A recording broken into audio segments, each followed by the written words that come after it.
Hello Australia, welcome to episode 689 of The Couch. On the show today, Jared West, X Factor. Remember him 10 years ago. He's been performing as an amazing performer here in the West and overseas and everywhere. We're actually going to have a chat to him and hear his new song today. Later on, Wild Things with Marnie Giroux. She's talking fashion. Stay tuned for that one, Australian fashion. Talking music with Demelza Leonard. Later, we talk to the Melanoma Institute Australia CEO. His name is Andrew. We're going to find out about a way that you can help them raise money and do something good for the community. Then we're going to go to Ireland and talk to Clint Drieberg from Nova FM over in Ireland. He's covering entertainment for us. Big show. Hope you can stick around. Episode 689 starts now. It's showtime on the couch. It's showtime on the couch. You can see it from your house. You can see it from your house. It's showtime on the couch with Fred and the best in town. You can see it from your house. Yeah, it's showtime on the couch. Hello Australia, hope you're all doing well around Australia. Corona's over and done with. Congratulations to our Premier, of course, Mr. Mark McGowan, in for another 4 years. And I was going to say congratulations to the opposition, but we don't have one anymore. So I'll keep you tuned with that one. Big show today. The first guest on Couch is a guy that we've had on the couch a couple of times actually. He's been in X Factor, the TV show on 7, maybe 10 years ago. Performing for about 8 years professionally. Jared West, welcome back to The Couch. Thank you so much for having me again. It is really nice to, one, showcase local talent, and two, have you back, because I know you've sung everywhere. You still busk every day. Yeah. Tell me a little bit about Jared West, for those people who have just said, who's this guy? Tell us a little bit about your background. How did you get into singing? Yeah. And how did that lead to X Factor? So, growing up, when I was about 3 years old, I got really sick. I had meningitis, and I ended up in hospital getting brain surgery, and wow. And I ended up in intensive care. So in intensive care, I was hooked up to every machine they had, basically, and the one that was monitoring my pulse, I think it was, every time I would sing to myself, my pulse would rise, and it would go over 100. So I asked my mom what that was, and she told me it was rating my singing out of 100%. And I thought I was very good. How old were you back then? 3. Oh, okay. So I thought I was doing really well because I kept going over 100%. So I was like, wow, I must be a great singer. I'm really good. So that was kind of what it kept me going through a very hard time where I almost didn't make it. And then I guess I never dropped that. So after that I started singing at school sort of assemblies, and I started singing everywhere I could. My grandparents' shop, I'd stand on a crate and sing to people walking in. And then later in life, I was in high school, and my friend was going on the X Factor, and she begged me to come as well and audition, and I begged my parents. And how old were you when you went on X Factor? 15. 15. Yeah, I was one of the youngest. Did your parents support your want to go on that, or they sort of say, what are you doing that for? It took a lot of convincing. Like, they were worried because, they can be brutal on those shows. They can really destroy you, and especially when you're young. Yeah, so I guess I had to prove to my parents that I was headstrong enough that if they were brutal towards me, I'd be able to take it. And my friend wasn't allowed to go unless I did, so I was I used that. I milked that a little bit. And that was in Sydney or Melbourne? That was that round was in Melbourne. Melbourne. I lived here, but we went there. So you went over there. For how many weeks were you over there recording? Oh, not long at all. So basically, the first rounds were here, and then the rounds that actually went onto television were there. Okay. So they flew us over for 3 days. And that was filmed months in advance. After that, because you obviously were dropped from the X Factor, I'm assuming. How did you feel after that happened? Did you sort of say, I'm giving up on singing? Or did you just say that was a great experience? Honestly, it was such a great experience. It didn't kill me. If anything, it pushed me further than I've ever been pushed, because I knew they liked me. And the only reason I didn't get through that round is, well, Guy Sebastian was my mentor. He said, look, you're so young compared to the rest. The rest have more experience than you. But at the end of the day, I still got 4 yeses to get to where I got, and I got as far as I did. Do you think that made you stronger at 15 years of age, or did it didn't put you off your music, saying, "Oh, I might take it a different direction"? No, not at all. That was my biggest pushing point for my music. That was my launch pad almost. It showed me that it wasn't. Do you remember the comments? Yes. Tell me, what were in brief, what did the judges say to you? So basically, Mel B was just telling me how, you know, she loves the way I perform and the way the crowd responded to me so young, performing the songs that I did. Nat Bassenthwaite, I think it was, she Oh, called she's me great. cute, and I couldn't stop smiling, and my mouth was dry, I bet lips you got could. stuck to my teeth. Looked like an Yeah. idiot on TV for a little while, just trying to get the lip off my teeth. And then, yeah, Ronan Keating, who was my favorite, he just, you know, in his Irish accent, "You're a star." That was the very exciting thing for me. I was like, because he was my favorite Amazing. judge. And did you get to talk to them off set as well, or was it only just what you saw on TV? It was mostly what you saw on TV. I got to speak to Guy Sebastian very briefly because he was my mentor, so we all spoke to him for a very short while. But a lot of it is what you see on camera. And after X Factor, what did you do? Because I know you travelled overseas for a while. Yeah, well, after X Factor, because I was only in year 10 when I did that, Yep. I obviously just went back to studying, finishing high school. As much as I wanted to drop out and become a musician, my parents didn't let me, No. which I thank them for now. I mean, I would have hated to be a high school dropout. Now, you went overseas for a while. Yeah. And you've only just come back a year or two ago? Yeah, so I went around Europe in 2019. I just beat COVID, which is great. I went around just busking my way around all of Europe, and You're very courageous, I think. was Busking fun. is one of those things you get to get noticed a lot. Yeah. And around Europe, you would have picked up a lot of people that would have said, wow, he's either, one, that you're Australian. Yeah. I think people love Australians overseas, but Oh, they also do. your style of singing and your music's different. Because I know one thing about you, you love writing your own music these days. Yeah. And I know today you're going to perform your brand new song. yeah. How did you get around to writing Rewind? So Rewind wasn't just me. So I have these producers in Sydney. Had these producers in Sydney.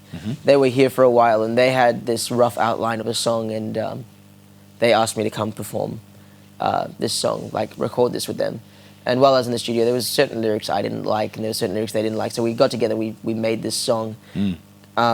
And Are they together we- based on your life experiences, the songs, or are they No, just... that one, most of my songs, yes. That one, no, that was actually written about one of the producers' Oh, right. life story. So we kind of got talking about it and sort of went, okay, and what can we do with this? And I know a lot of people that can relate to this song because it's about abandonment. And I just sort of went, okay, I'm going to go from their experience, spoke to them a lot, Wow. and started writing down little Is there an lines. album coming? I know Yeah, you've had hopefully. another album in the that's- past. I mean, yeah, so I've had one album and I've had 2 singles. Beautiful. At the moment, I'm releasing singles mostly. It seems to just be the way to go at the moment. But hopefully, by the end of this year, I can drop an album. Now, did I hear a little rumour you're looking at maybe going overseas soon? Maybe. That depends on COVID. Honestly, it's It destroyed has us. been a hard 12 months, It's hasn't been it? a really hard 12 months to go anywhere. But Describe the industry that you're in now, 2021, March. How are we going? Are we bad, good, or better? it's the best place to be right now. Perth. Fantastic. We're super lucky in Perth. I mean, there's nowhere else I could be now performing like I can here. I'm doing gigs. I'm singing on the Swan River cruises. I'm You're performing doing a in lot of work. vineyards. And you're always still available to do a lot more if people want you. Yeah, absolutely. I'm always available to do gigs. Jared, we've got a Facebook page. Do you want to give us the address for that? Yeah, so I've got Facebook, Instagram. They both under Jared West Music. Even TikTok. We've started a TikTok. So TikTok, eh? if anyone wants to collaborate with me on there, they can. Well, we're really glad to have you here in the studio. We'll always promote you. You're a great local talent. you You've so got an much. amazing voice and you're always so damn young. 25 and he still looks 20. 18, 17, whatever. You look younger than me. Thank you for coming in today. We Thank you for can't having wait me. to hear your new song. So I'll get you to go centre stage. And what we're going to do is obviously perform live for us today. Exclusively on the couch, we're actually going to go through. Yeah, you can walk in front of me. Jared West is performing, of course, every day in the city. He's busking. And can I just tell you, he's also going to be at Mandoon Estate. And that is going to be, I've got it written here, Sunday the 27th of March. Mandoon Estate between 1 and 4, and he busks in the city every day. Here he is performing his brand new song. It's called Rewind. It is, of course, Jared West.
Thank you to Jared West. Of course, please check him out in the city. And as I said, Mandoon Estate, 1 to 4 on the 27th.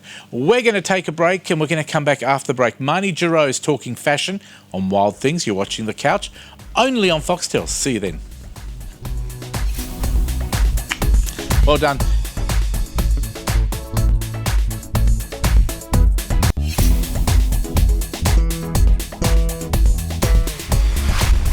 Welcome back to The Couch. It's always a pleasure to have Marnie Giroux in the studio. Today, she's talking wild things about Australian fashion, making me wild. Over to you, Marnie. Thanks, Fred. Hi, everyone, and welcome to Wild Things. Well, there's some pretty wild stuff happening in fashion at the moment, and that's a really good thing because fast fashion contributes up to 10% of humanity's carbon global emissions and is the second biggest user of the world's water supply.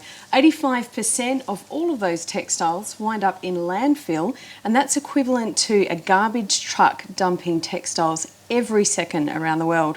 Luckily, my next guests are here and they're turning that on its head with some beautiful, sustainable, wearable art made right here in Western Australia. Joining me today is Melissa and Sue. Welcome to the show, ladies. Thanks, Marnie. Kia ora, Marnie. So, now, Melissa, I'll get to you in a second. Sue, Melissa, tell us about your beautiful label, Giroux, a little bit about your artist collaborations. Thanks, Marnie. So lovely to be here. I started Giroux probably 5 years ago, and I was a stay-at-home mum of 3, really busy, always wore active wear, lived in it, loved it, couldn't wear anything else. I've been a creative person my whole life and I've loved design and fashion, and so I decided to bring both together and create Giroux.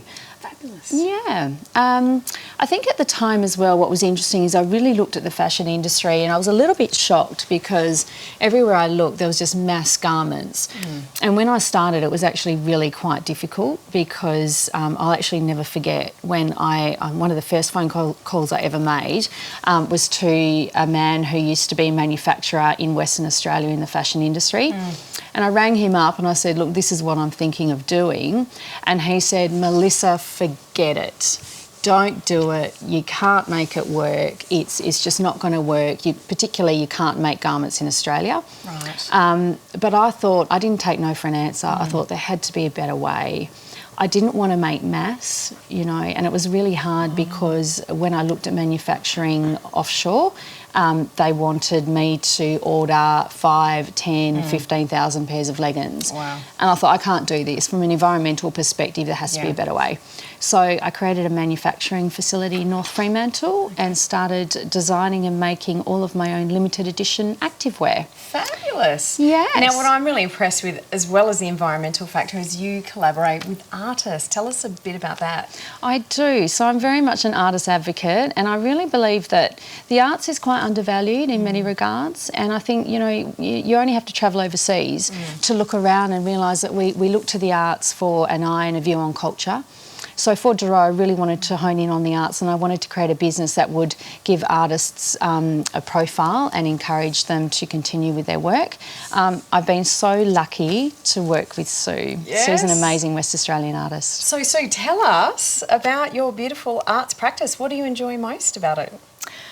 Well, I've thought about this for a while, and I think essentially it's the painting process, the process of actually working with this incredibly fluid medium, unpredictable medium, and being able to develop a surface, glazing, scumbling, scraping back, working in a very uncontrolled way and allowing the image to begin to emerge. Yeah. And when I work in a fluid, uncontrolled way, it actually allows the work to begin to direct me. There's a dialogue that begins to happen. That's amazing. Instead of having a preconceived idea before I start in composing the image. So it's growing with you. Growing with me. Wow. So painting, I love to paint. I paint every day, pretty much. Fabulous. And now I know that the two of you have been collaborating to make some beautiful garments, showcasing Sue's artwork, which we're going to see very shortly. Now, Melissa Giroux showcased at New York Fashion Week just recently. How exciting! It was so exciting. We were so excited, weren't we, Sue? It's fabulous. So An Australian designer. So we're going to have a look at that footage now, and then if you'd like to talk us through some of the looks that we're seeing at that show. Absolutely. And we can see Sue in her beautiful studio there, and that's one of your pieces actually that we're going to see today. It is. Yes. Stunning. Yeah, They're so beautiful. that's Tree of Life, isn't it, Sue? And this particular work was featured on one of our models, as you see here, in the New York Fashion Week. Wow. And it's absolutely beautiful. So we're going to see this on the runway very shortly, and then you can talk us through it. But that's one of my favourite pieces, so I love it. Well Thank done. you. Thank you very much. Excellent. Now, you had a couple of different looks here, Melissa. Tell us a little bit about them. So as we just mentioned, this is featuring Sue's Tree of Life. This piece is actually made out of recycled plastic bottles. Wow. And the top is a swim run fabric. Wow. So everything we try and do at Giroux is we want to create pieces that are versatile. This outfit here is made out of a beautiful soft Italian bather textile. So you can actually wear this as on the street, in the pool, wherever you like. And it features a gorgeous stitching, and this look is so soft and beautiful. That's stretch velvet. So it's really lightweight, machine washable, but it's really luxy. You know, you can wear it anywhere. This look features Australian artist Jeanette Giroux, and then we've also infused her beautiful roses look with velvet, stretch velvets. This is another of Sue's work, My Australian Dream, which looks gorgeous on the catwalk. That's exciting, Sue. Very exciting to see. Yeah. I might be hooked. And then this model is wearing a beautiful soft velvet crop top with the swimmer pants. So these pants again can be worn as swimwear or activewear. Again, you can see the model wearing it in a sort of a street sense. Now this is the look that we will see on Millie. This is a swim run fabric. So this features Sue's My Australian Dream artwork, and it's so soft and easy to wear, and you can dive into the pool or you can be on a boat, wherever you want to be.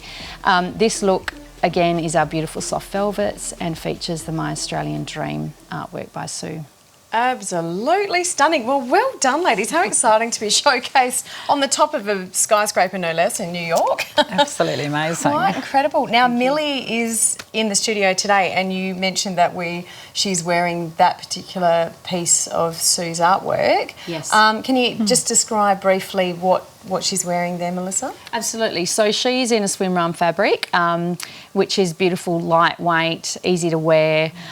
This is also a fabric that we brought in, that I imported from Italy. So it's chlorine resistant, it's got a beautiful stretch, it's UV protectant, and it features Sue's My Australian Dream artwork. Wow. It's just really soft and easy to wear, and also it's sublimated. So all of the fabrics, you know, I think it's important to recognise that one thing we do focus on at Giroux is that we want multi-purpose garments. So we're trying to reduce mass fashion. So we want garments that you could wear for multiple uses over a long period of time, and it features Sue's amazing, beautiful artwork. So, Sue, this artwork, what's the background to that? What inspired you to come up with that piece? With My Australian Dream? Yes. My Australian Dream was created recently, actually, and it was a bit of a response to my journey leaving my home country, because I don't just have New Zealand heritage. I was born in New Zealand and raised there, and I trained in Auckland at the Elam School of Fine Arts. Right. And then I left the country to come here for love. Always.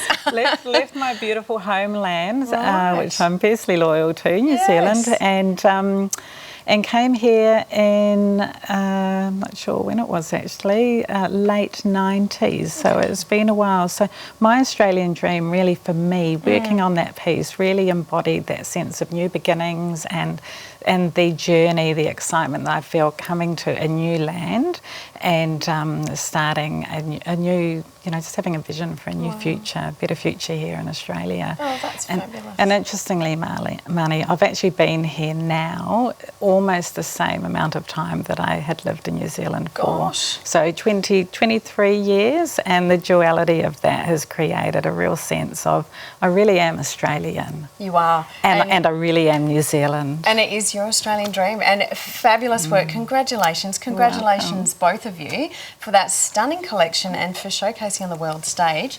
Absolutely amazing. Thank you for joining us today, ladies. Thank you. Thank you Guys, for the opportunity. if you want some of this beautiful artwork in some amazing wearable fashion made right here in Australia, check out giroux.com.au. Spelt the same as the soccer player, but not quite him. Or you can go to our website at thecouch.com.au. Thanks for joining us today. Back to you, Fred. Thank you very much, Marnie, and of course Sue and Melissa. It's given me an idea. Maybe I'll get into the non-active wear. I think I could do this, a successful Australian non-active wear. What do you reckon, ladies? Will it I work? think definitely. It's for everybody. Perfect. In competition, Sue, you might want to design something. Might take your time doing it. That is fantastic. Australian fashion, please support them. And it is really important that we support local people with fantastic local outfits. Talking about local, we're talking about comedy now. We've got those two rat bags back on set. Nick and Frankie, it's over to you. Yeah? You with it? I'm with it. You got it? I got it. All right, so you got it. Got what? What do you mean got what? The blues. No, I'm okay. I'm happy. No, I mean the blues like as in the genre, the music genre, the blues. What do you think I was just playing just Well, then? why don't you say that? Listen, if you came to rehearsal every now and then, you might know what's going on when we do the couch program here. Now, just a minute here. I told you I couldn't come to the rehearsals because I had irritable bowel syndrome. Your bowel's not the only thing that's being irritated right this minute, I got to tell you Look, that. you told me we were playing the blues, so I brought all my blues instruments with me here Oh, tonight. the blues instruments. Yep, Yeah, yep. well, listen, you one on me. Yeah, So look, you're- I can play the blues harp, pretend blues harp really well. Oh, can you Yeah, now? look. Or Well, I don't even know what key that's in. it's in M. It's in M. In M, yeah. There's no key of M. It does when In I do music. it. Look. Well, it doesn't matter because there's no blues harp in this song. So What about a blues trumpet? what about a blues Well, I trumpet? can play blues trumpet Oh, really no, well. you can't play the blues trumpet. I've Okay. heard you. Here we go.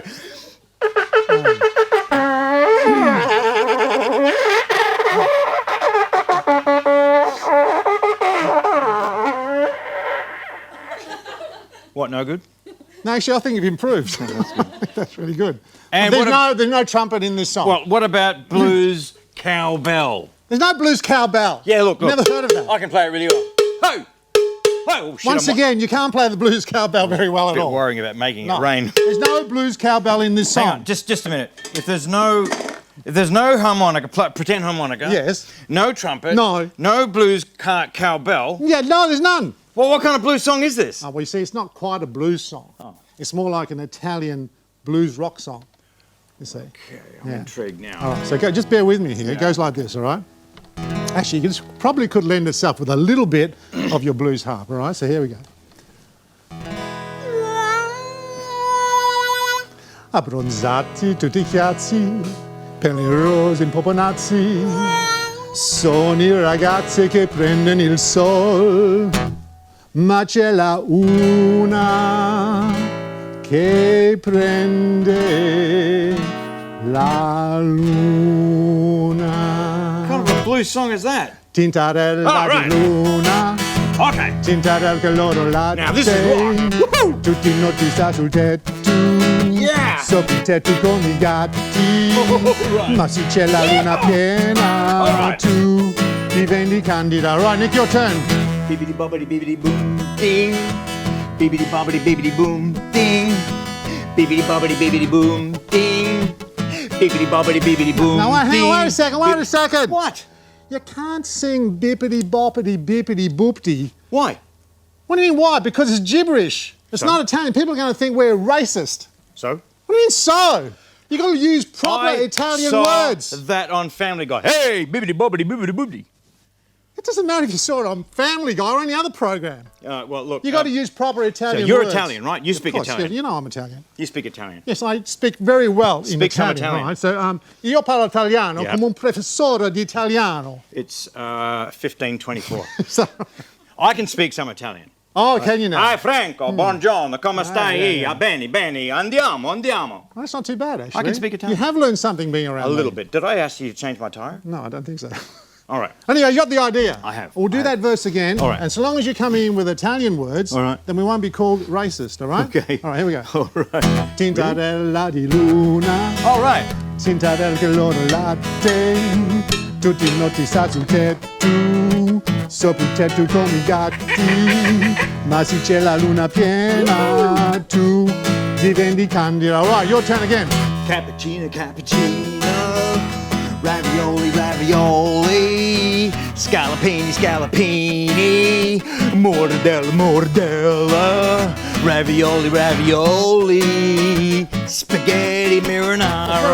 Very good. One more time.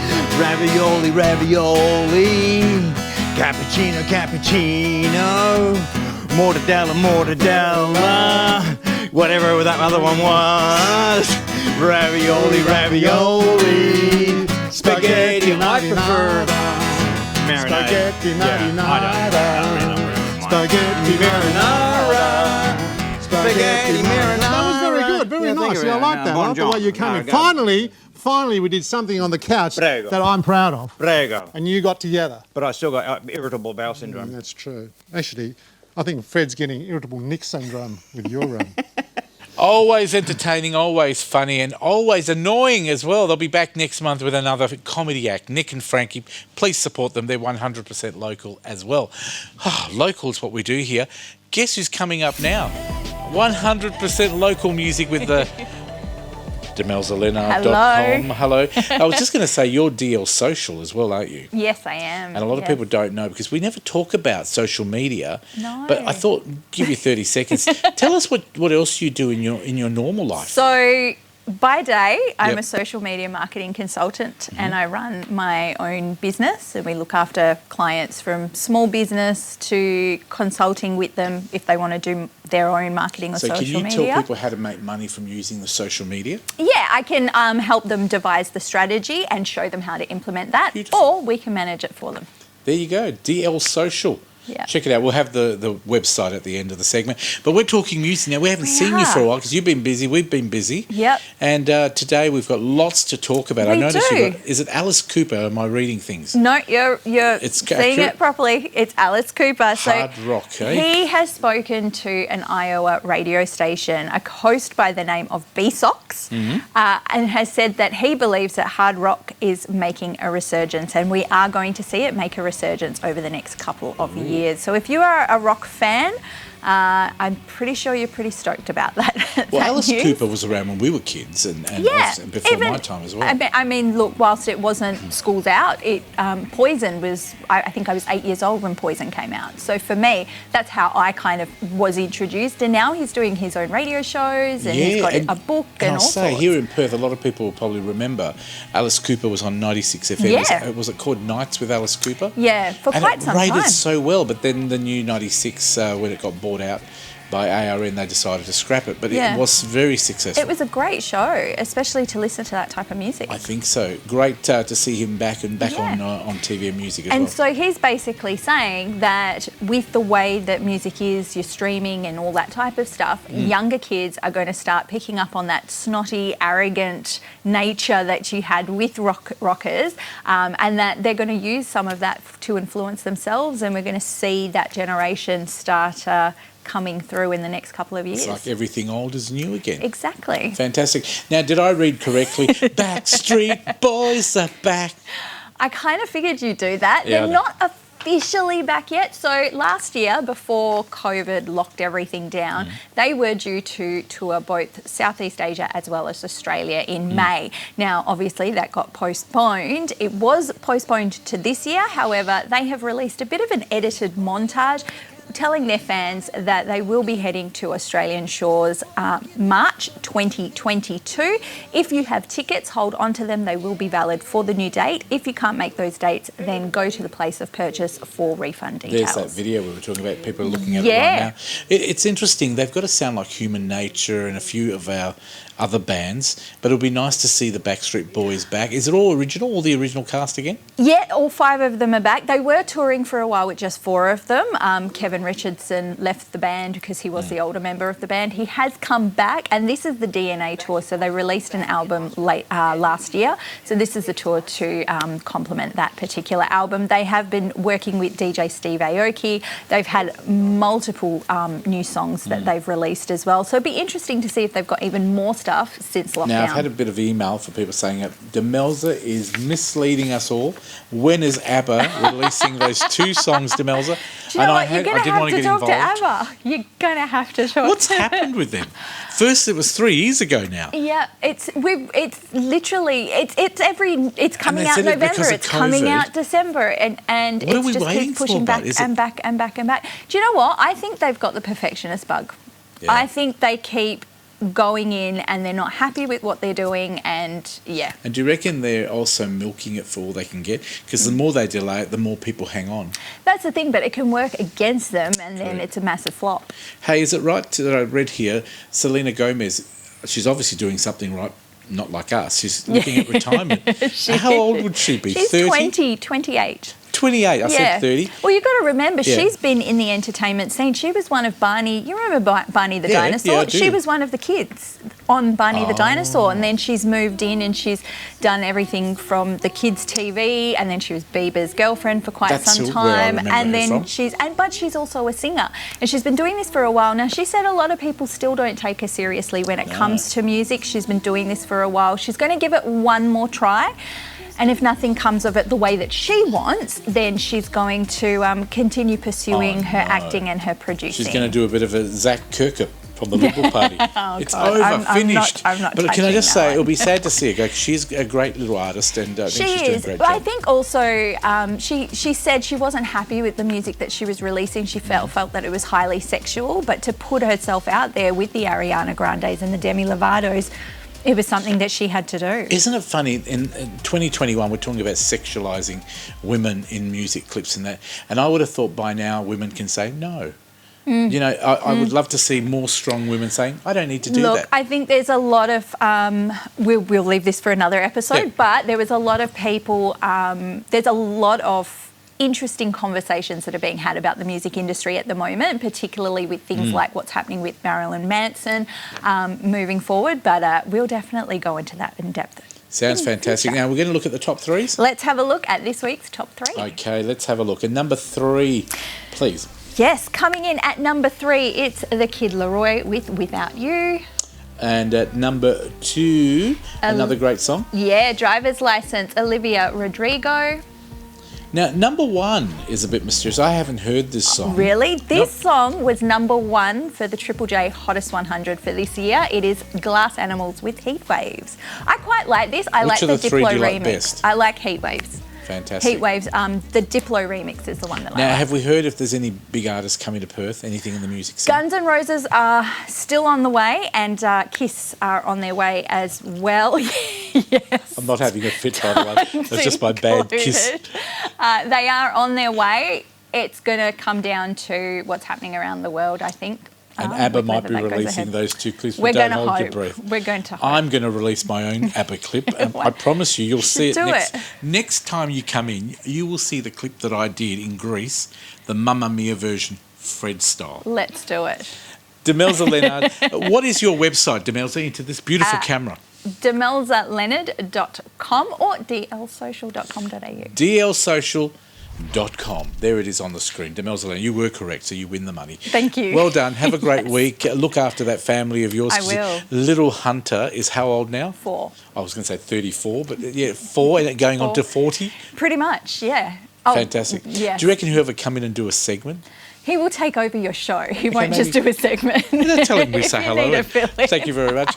Demelza Leonard, always a pleasure to have another 100% local performer. And she's also a great DJ. DL Social, check her out. Give her some business as well because she's local.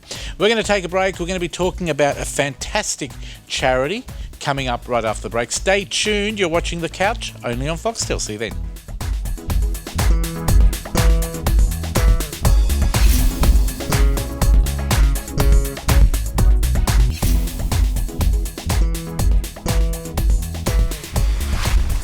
welcome back to the couch. The Melanoma Institute of Australia does an amazing job. They've got a charity event coming up very soon. We'd love you to support them. To talk to their general manager, Andrew, is our very own Nisha. Over to you. Wonderful, thank you, Fred. We love having not-for-profit organisations here on the couch, and Melanoma Institute of Australia is doing a great campaign this year for the 10th year in a row, the Melanoma March. Joining me on the couch is General Manager Andrew Kumpile. Welcome. Thank you, nice to be here. It's really exciting to see an event like this be in its 10th year. We do know that melanoma is one of the biggest killers in Australia, so impacting a lot of Australians and their families. Tell us what's so important about getting involved in such an impactful cause. Yes, well, Melanoma Institute Australia is the world's largest research and treatment centre with a primary focus on melanoma. We are a not-for-profit organisation and we are leading global research into melanoma diagnosis and treatment. We have a vision, a goal, which is 0 deaths from melanoma, and through better prevention, early detection and more advances in treatment, we believe that we will achieve that goal within this decade, which is fantastic. Wonderful. Certainly education and awareness through campaigns like Melanoma March are really important. But the research and design, I think a lot of Western Australians have heard through like the work with Telethon and so forth, how much time and how much IP or knowledge, if you like, is actually in Western Australia. So we have I'm General Manager for Western Australia, so we have an office based here in Perth with a team. Our head office of Melanoma Institute Australia is in Sydney, and so we represent the organisation here in WA, which is fantastic to have on the ground resource, and but part of Melanoma Institute Australia, which, as I said, you know, is a world class organisation. Brilliant. And I understand here in Western Australia you're based in Cottesloe, and you work really collegiately with, I think it's Solaris is in the same building, and Breast Cancer Australia as well. Yes, so in Cottesloe we have the Cancer Wellness Centre, so we have ourselves, Solaris Cancer Care and Breast Cancer Care, so it really is one of a kind facility in terms of treatment for cancer patients and across Western Australia, so it truly is unique in terms of a Cancer Wellness Centre in Australia, which is fantastic. And you've been in your role for around a year now. 12 months. Yeah, so how impactful is that to be a part of such a meaningful cause? Look, it's a fantastic cause, it's a fantastic organisation. It was an interesting time to join it a couple of weeks before COVID and lockdown, but they've just been fantastic. Like you said, it's a great cause. You're helping many melanoma patients, family and friends through their journey, and in terms of being able to get out there in the community, engage with the community and talk about early detection, which saves lives, and prevention measures is really fantastic, because prevention is always better than a cure. Yeah, absolutely. So tell us, what do you do in the community out there? We'll talk about the march in a moment, but can other organisations come and seek your presentations so they can increase that awareness? Yeah, so we have an MIA Speakers Hub, which is complimentary, and we go out to various organisations and we talk about early detection and prevention. We promote the sun safety messages, give some information on melanoma and some statistics, and a call to action in terms of how they can get involved in the organisation. So we do that across a number of organisations. So those speaking engagements really are a community activity that we're quite proud of. And what's your thoughts on, I guess, how well informed we are as Aussies now in general around melanoma? Well, melanoma, Australia has the highest rates of melanoma in the world, so that's quite an alarming figure. Every 30 minutes in Australia, someone is diagnosed with melanoma and told they have melanoma, and unfortunately this year we anticipate 1,300 people dying of melanoma. And what a lot of viewers may not know is it's the most common form of cancer in 18 to 39-year-olds. Goodness. But there's an interesting story in March in Sydney this month. There's Bert Collins, who is 105 years old, celebrating his birthday in March, and he was diagnosed with melanoma at 101, and so at 105 he is currently Australia's longest living melanoma survivor. So it doesn't discriminate on age or gender, ethnicity, geographical. It affects all Australians. So really being aware of the signs and symptoms, going onto your website, attending any of your events is a really good first point of call. So tell us just a little bit about the march, what's involved, how can people in our audience get out there and interact? So like you said earlier, our March is in its 10th year. It's our annual awareness and fundraising event across Australia. Obviously due to COVID, the family-friendly gatherings and physical events can't take place. So we've transferred it online to an interactive digital campaign. So we are looking for 15,000 Australians to go online, 15,000 representing the amount of Australians that will be told they've got melanoma this year. Buy a digital footprint, personalise it with a message, post it, and then share that to raise awareness. So it's $30 a footprint, but obviously we encourage people to buy multiple footprints, and we're aiming to raise $500,000. So it's a big campaign for us. It runs throughout March, and your viewers still have plenty of time to get on and participate with Melanoma March. Brilliant. And in terms of, I know you're representing Western Australia, which is awesome that you guys have an office here as well. Any other sort of events or call-outs or actions that you might want the audience to be aware of in terms of the Melanoma Institute's work this year?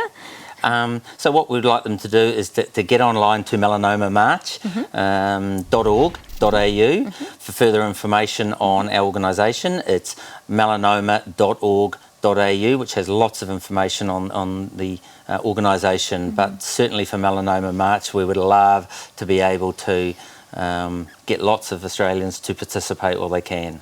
Andrew, thank you so much for joining us. I think one of the key insights there is prevention is better than cure. So that website is obviously available on our website, thecouch.com.au, or rather our Facebook page, which is highly interactive. Thank you so much for joining us. Best of luck with the campaign, and I'm sure we'll have you on the couch again soon. It's a privilege. Thanks for having me. Thank you, Andrew. So for now, it's back to you, Fred. Thank you, Nisha, and thank you to Andrew as well. And we will welcome Andrew back whenever he's got anything to promote. We love to have them here on the couch. We're going to take a break. Coming up after the break, we're talking entertainment all the way from Ireland, from Nova FM's Clint Drieberg. Stay tuned. That's coming up next on the couch.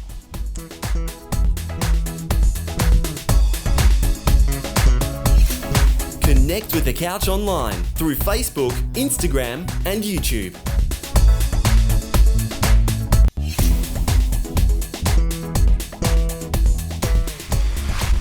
Welcome back to the couch. Time to talk entertainment. We're actually going all the way to Ireland, and we're going to talk to Clint Drieberg, who's part of Nova Radio over there in Ireland. Good morning to you. Good evening over here. Clint, how are you? Good morning, Fred. Good evening. Hello, Australia, we should say. Anyway. Now, I recognise your face, and I'm sure people here in Perth would recognise us. Give us a quick background about where we've seen you before for those people who are watching and saying, I know him. Well, you've probably heard me on the same radio station you are at, Fred. 6PR is where I started over 20 years ago. And these days, because I'm living in Europe, before coronavirus, of course, I get to go to London quite frequently, or used to. And so I do all the celebrity interviews on Studio 10. So you might have seen me speaking to Daniel Radcliffe. You might have seen me speaking to celebrities like Diane Keaton. I get all the celebrity interviews that get done in London, and I show them over on Studio 10. So if you're up early watching Studio 10, that's probably where you see him. There you see Clint all the time. He's got the best news too. I tell you what, forget about those other people on the other channels.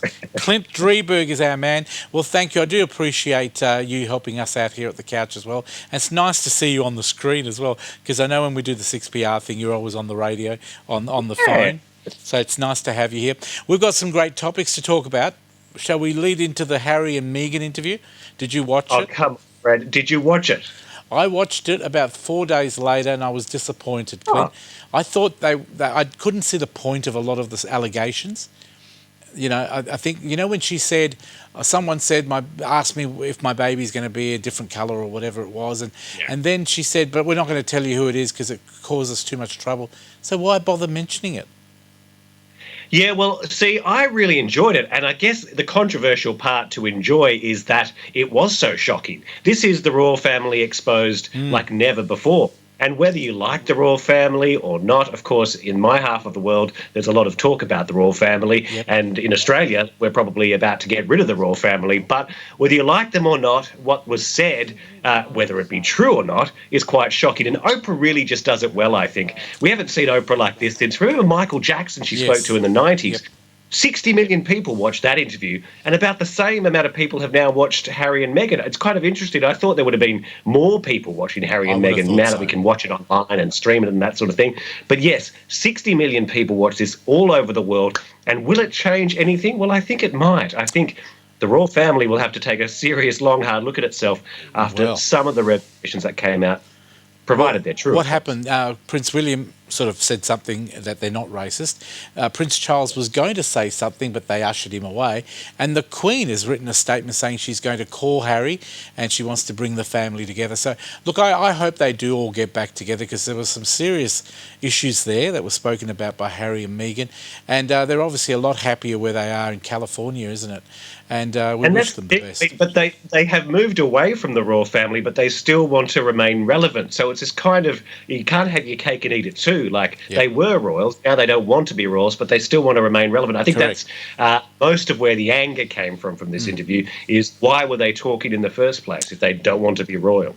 Well, it'd be nice to see the Queen sort of do a follow-up interview with Oprah, but I don't think that's going to happen. Could you picture that? No, neither can I. Piers Morgan, what happened to him? He's leaving his job. So he is the Koshy, I guess, of the UK, a bit more opinionated than Koshy, very well known for giving his opinions, and he was criticised after the Harry and Meghan interview. You can see him there walking off the set because he was pretty much the most outspoken person saying Meghan was lying, which, given what Meghan was saying, given her mindset at the time, her mental health, it was quite a scary thing to have someone on the major television network in the UK saying she was making it all up. So there were about 40,000 complaints to the broadcast regulator. And the day after Piers made those comments, he never appeared back on the telly. The interesting thing now is he could be going up against his old friends on Good Morning Britain on a new television show. So there's a new network being set up in the UK where it's going to be more controversial than ever. Think Sky News, think Fox News. It's a new network called GB in the UK. GB, eh? I thought you were going to say Trump Television, but that's okay. No problem. And look, I think there's always a problem when the presenters or the journalists make the news rather than report the news. And I think that when he called her a liar, Meghan that is, I think he sort of went a bit overboard. Oh, definitely. What's happening in our own Sunrise? Sam has left. Koshy is on the way out as well, I hear. Maybe he's on a short-term contract, I hear. He's only got a year to go. Well, there was all that talk last year that Basil would be turning up and hosting Sunrise Forevermore, but that didn't happen. But we have a Perth girl on set now, on the couch, replacing Samantha Armitage, Natalie Barr. Well, Bunbury girl, isn't she? She's not she's a West Aussie, so let's just claim West Aussie. Why did Sam leave? Believe it or not, Fred, since 1996, Natalie has been on the couch of Sunrise in one way or another. Before the official Sunrise moved to Martin Place either. There's Sam getting very tearful, saying goodbye. So Natalie's part of the Sunrise family. Is she going to be big enough to draw in the ratings in the for breakfast television? I don't know. She's definitely no Piers Morgan, so she won't be controversial. I guess she's well known. She's well known with West Australians and over East as well. She's been there many, many years. Look, I wish them luck. I think the Today Show for me is just incredibly entertaining, and Kyle and Ali are just wonderful in the morning. So I think they're going to find a little bit of a gap and hopefully try and get some ratings from this. They need to. First ratings, talking about ratings, radio ratings, #1 here in Australia. Yeah.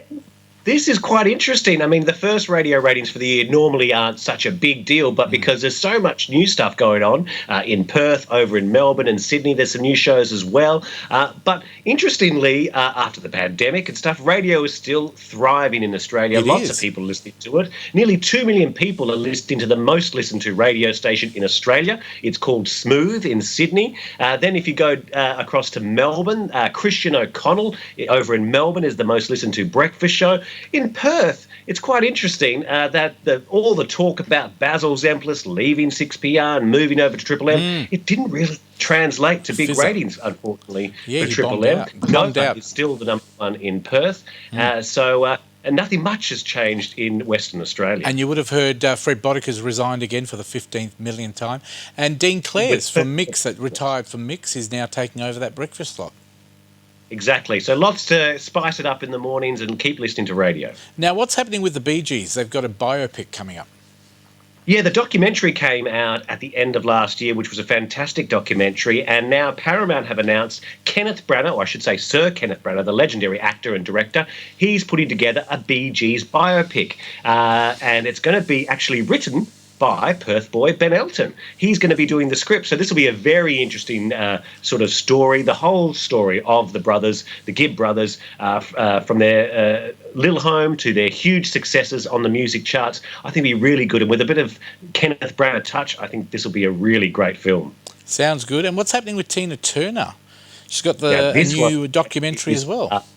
Is in, yes. I think we've got a little bit of this footage here of Tina Turner, the documentary. It's going to be streaming from the end of the month, but it really goes into all the warts and all sort of stuff because, of course, Tina didn't have the greatest of life with her partner Ike, but she was somehow a survivor through all the domestic abuse and went on to keep banging out the hits and touring the world, and this is all covered in the Tina documentary. I can't wait to see it. Like I said, it starts streaming at the end of March.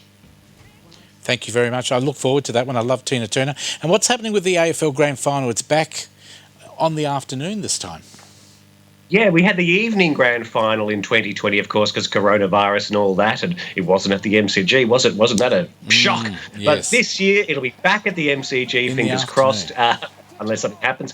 But the AFL have said it's back in the afternoon. So 2:30 Melbourne time, the traditional, the whole warm-up, you get the breakfast, you can, drink responsibly from the morning till the afternoon while watching the big game. So I guess, is that better for television ratings? I think it is. From a TV perspective, that means you get the whole build-up of the whole day and everyone sitting around the TV around lunchtime for the big game. So interesting that it's back to normal almost. I think it works well because the afternoon people have to go to work the next day or they've got other things on.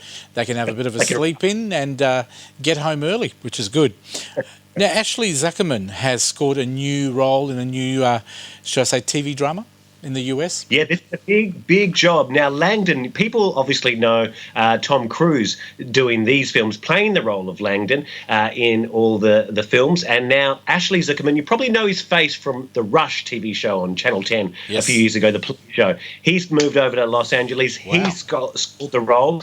He looks a bit Tom Cruise-esque, I guess. And if you know the Langdon books, you'll know there's a lot more to the story than the 2 or 3 films we've already had. So this will be a full-on TV, big budget production. It was supposed to happen last year, in fact, but of course Corona shut down most of the world, so it couldn't happen. So we will see an Aussie face in a big-time Hollywood TV show coming up. Talking about Aussie faces, who's the Aussie singer that has just released a 2021 Eurovision video for Technicolor? Yes, this is Technicolor. Montaigne is back. She was voted in as the person who would sing at Eurovision last year, of course, again, because of COVID, and that didn't happen. And there she was a little while ago on the stage at the Sydney Cricket Ground for the Sydney Mardi Gras. She debuted this song Technicolor with a big onstage performance, and that, in fact, is the video that they're going to use in the lead-up to Eurovision. Now, Eurovision, in fact, Fred, will happen this year. Somehow it will happen in May. 42 countries from around the world will be going to Rotterdam, and when I say going to Rotterdam, that's of course if coronavirus doesn't take over Europe again, but they've pledged this year that Eurovision will happen somehow. So say, for example, Montaigne in Australia can't get to Rotterdam because of COVID lockdown and things like that. She'll perform in a studio somewhere in Australia, as will the entrant from Italy or Russia or whatever it might be. There will be no stopping Eurovision this year. Unfortunately, it didn't happen last year and it caused havoc, but this year it'll happen in Rotterdam with all the countries participating, or it'll happen via telecast, via satellite all around the world. So either way, it's happening. I'm still stuck on that movie that I watched about Eurovision about 6 months ago, and that really... Yeah, did you remember that movie? Did you watch it? The guy from Anchorman? Great. It was funny. It was so funny. Hey, what's happening in Ireland at the moment with the lockdown? Because I know you guys are getting quite a few sick people and you're in lockdown. We are in lockdown still. I guess the most strictest of restrictions you can have. Unfortunately, St. Patrick's Day means it's been 1 year since we've been in some form of restrictions. So it's not a great time in Ireland. Fingers crossed we can get the numbers down and we can open up soon. Well, you take care, and I do enjoy watching all those meals you have on your Instagram. Thank you very much to Clint Drieberg in Ireland, of course, from Nova Radio. Lovely having you on board today. Nice to see you, and have a wonderful time over there as much as you can in lockdown. And I look forward to seeing you in a couple of weeks. Yeah, we'll talk to you again, Fred. Bye-bye. Good on you. That is, of course, Clint Drieberg from Nova Radio in Ireland. Thank you for being with us. We'll catch up with you in a couple of weeks. And that is the show, Australia, for another week on the couch, episode 689. I hope you enjoyed it. We're going to leave you today with a song by the guy called Jared West. We interviewed him at the beginning of the show. We had his new song on the show. And now we're going to go back to his last album. Beautiful song called Fire and Ice. Look after yourself. Stay happy. And keep smiling. Bye for now. We'll see you next week.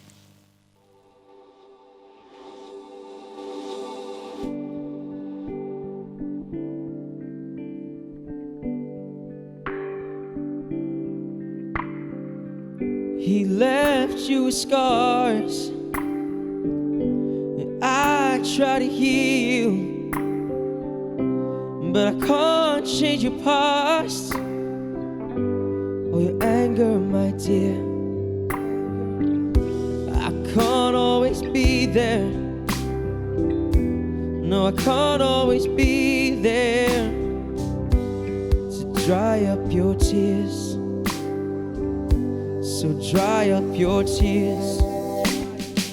You and I, we're like fire and ice. We're completely different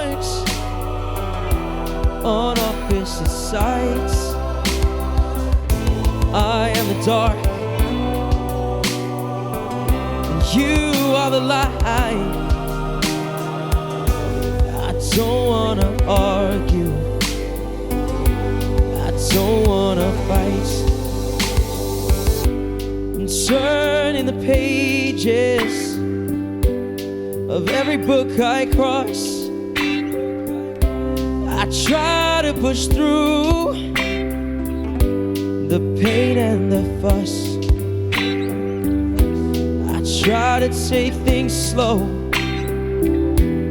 I try to take things slow, and you try to rush, and you try to rush. But darling, I know that you always try to keep me in line, to keep me by your side. But I'm not the one. No, I'm not the one. When I'm with you, I'm hot, you're cold, we're different. We can't be together because you and I, we're like fire and ice. We're completely different on opposite sides.